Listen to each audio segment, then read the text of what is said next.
If we look at the DNA of the typical mammalian cells, it is up to 2.2 meter long. So can you imagine how this long DNA is fitted into the small tiny nucleus of the cells? So that is what we are going to study in this video. The packaging of the DNA, how this long DNA molecule is get fitted in the tiny nucleus, or if the cell is prokaryotic types of cell, the tiny cells of the prokaryotes. This long DNA is get packaged and fitted into that structure of the cells. So how this is possible, how cells make their packaging of DNA, that is what we are going to study in detail. Not so detailed, but you will get the idea of DNA packaging after watching this video. So we will start with the eukaryotic cells, eukaryotic DNA packaging first, because it is more complex. We know that eukaryotic DNA, the DNA in the eukaryotic cells has all the introns and exon sections. Introns are the part of the DNA which are non-coding, which does not code for any protein, and exons are the part of the DNA which codes for proteins. So they have, because of this complex structure, the presence of introns, which is also called as junk DNA, which does not code for any protein, and we do not know so much function of the introns, why these introns are present in the eukaryotic cells up to, but these are involved in the structure of the DNA for making its structure more stability purpose, but we do not have so much information about these introns. But because of these introns and exon sections, this eukaryotic DNA is very complex and very long as compared to prokaryotic DNA. So that's why its packaging also very complex than prokaryotes. So first of all, this eukaryotic DNA, to understand the packaging of DNA, we will have to understand the two main components involved in the packaging of DNA, which is nothing but histone proteins and the DNA. So DNA, the nucleic acid itself, is the first composition, and the other is the histone proteins. So what are the histone proteins? Histone proteins are those proteins which has the positive charge on them, and we know that DNA has a negative charge. So negative has this negative charge and histone protein has this positive charge. So they will histone proteins will help this DNA to wrap around itself. Why these histone proteins has the positive charge? Because they contain the lysine and arginine amino acids, and these two amino acids are have the positive charge on them. So because of the abundance of these amino acids in the histone proteins are positively charged. So these histone proteins are present in the octamer, such as they will form 8 subunits, and they will form a structure known as histone octamer. Okay, so these histone proteins, 4 types of histone proteins and 2 of each histone, H2A, H2B, H3 and H4, and each there will be 2 H2A, 2 H2B in behind this H2B. Behind this H2B there will be one H2B. Behind this H2A there will be another H2A. Behind this H23 there will be another H3, and behind this H4 there will be another H4. So there are 8 proteins. They will join in such a way, they will form a compact structure which will be known as histone octamer, because there are 8 proteins and 8 subunits are involved in the histone octamer. So they will form this structure.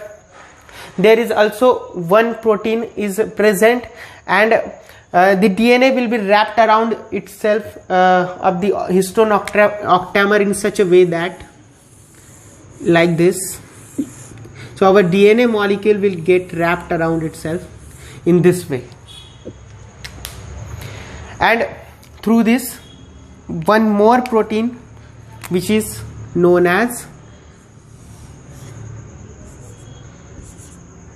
H1 protein.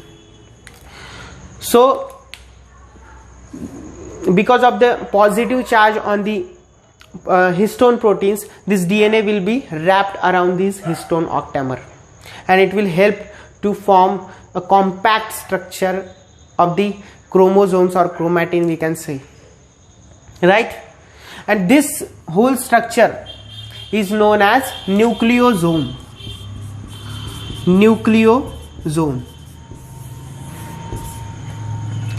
Only proteins, histone octamers and DNA around itself wrapped, and H1 plus H1 protein, it will whole compose whole compact structure will be known as nucleosome.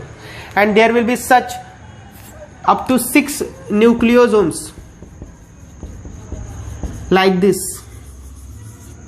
1, 2, 3, 4, 5, 6. There will be such 6 nucleosomes will be get attached, or we can say get condensed to form a structure which is known as solenoid. So if we observe the DNA, so it will look like this. Suppose this is, we have this double stranded DNA. Okay, this will wrapped around the histone proteins. So this will known as, we know that nucleosome will look like this, and such 6 nucleosomes will get attached to form a very condensed structure. Let me draw it here. To form very condensed structure, and that condensed structure will be known as solenoid. Okay, 6 nucleosomes will get compact and form a condensed structure will be known as solenoid. And these solenoids, so much solenoids will be compact and coiled more and more and get condensed, and condensed structure will be made, and that structure we will call it as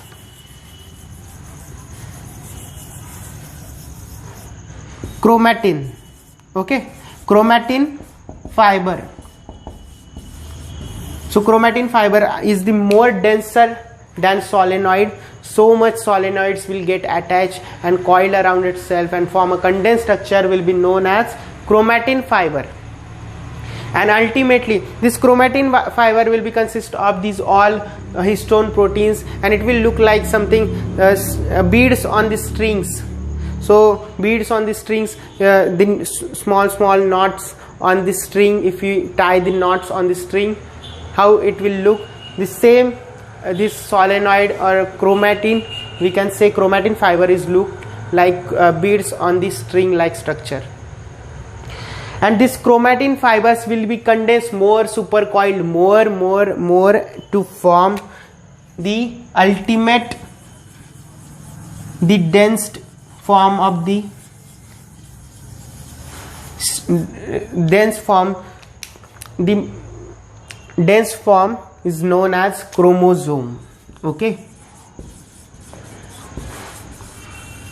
so in this way this eukaryotic DNA is get packaged, and around these histone proteins which are positively charged, the charge helps to bind DNA more firmly. Okay, so in this way the chromosomes and the DNA is packaged around the histone proteins. If we look the complete structure of the chromosome and how solenoids and other parts of the DNA get joined, so let me draw it again for you. So this is, suppose we have the double stranded DNA molecule packaged around the octamer of the histones like this. Okay, in this way. So this will known as nucleosome. After that, so much nucleosomes will be packed. This is one nucleosome. This is second nucleosome. This is third nucleosome. Up to 6 nucleosomes will be packed and condensed to form a structure which will be known as solenoid. What? Solenoid. After that, so much solenoids will be packed and condensed to form chromatin fiber. So it will look something like this. This is one solenoid, second solenoid, third solenoid, fourth solenoid, sixth solenoid, seventh solenoid. So much solenoids, and it is looking like the beads of the strings like structure will be known as chromatin fiber. Okay, and this chromatin fiber will be condensed more to form a structure which will be something look like this, which is known as the chromosome. What? Chromosome. So chromosome is the dense, most dense structure in these all structures, and in this way DNA is get packaged and form a very compact and very dense structure which is chromosome, and these chromosomes are fitted into the nucleus of the eukaryotic cells. We know that humans cells have this nucleus, and this nucleus contains the 23 pairs of such chromosome, which means 46 chromosomes are present in the humans one cell. So just imagine how much denser and super coiled this structure is. With the help of this DNA packaging, cells can do this miracle of compacting the structure and fitting it into the nucleus, the tiny nucleus of the cells.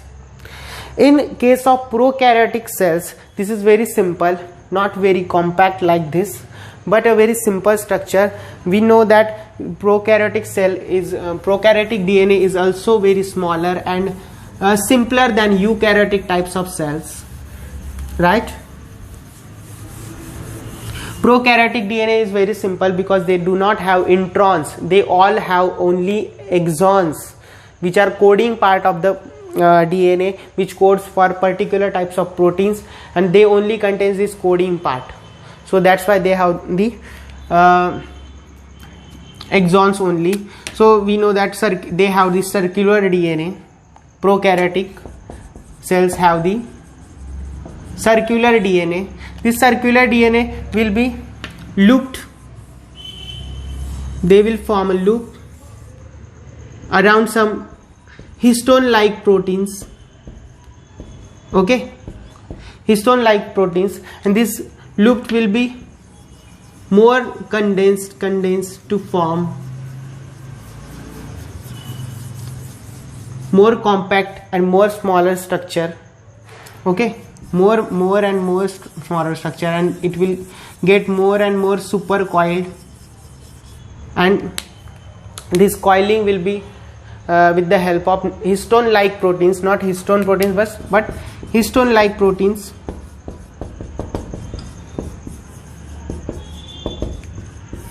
And this compact structure will be placed in the nucleoid of these prokaryotic cells.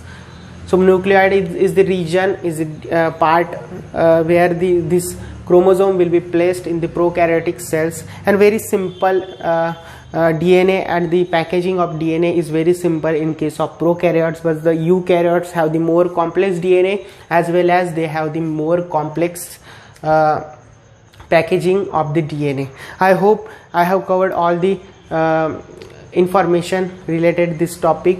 If I forget anything, I will write in the description. After that, if you have any doubts and if you have any queries or questions, you can ask me in the comment sections. I will try to answer them. If you like this video, please hit the like button and subscribe to our channel and share this video to your friends. Thank you so much.